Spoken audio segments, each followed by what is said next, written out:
Naubusan ng pakain kaya upo.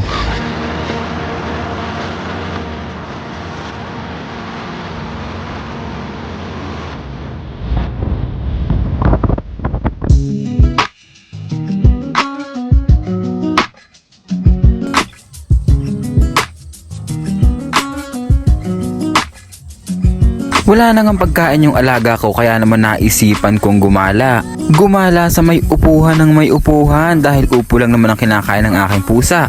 Palad yung aking pusa na ubusan ng pakain kaya upo. Upo lang naman ang kinakain ng aking pusa kaya maghahanap ako dito sa upuhan nila. Hindi amin tong upuhan, upuhan ng kapitbahay. Ay, ito na mga pare ko.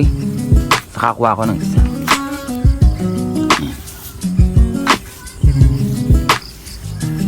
Hugasan ko na lang siya.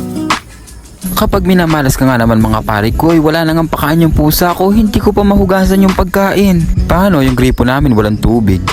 Eto na nga ang sinasabi ko sa hula, as I expected, ako na naman ulit ang suyod at makakasama natin walang iba kundi si Alaska. Kahapon nga lang mga pare ko ay pinakita ko sa inyo kung ano yung aking pinaggagawa. Kaya naman mga pare ko, welcome sa aking second edition ng gagawing video. Sa mga makakapanood ga, for traveling muna ang gagawin natin ngayon.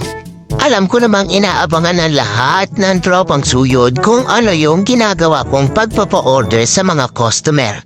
Pero sa ngayon nga mga pare ko, mag-travel muna tayo.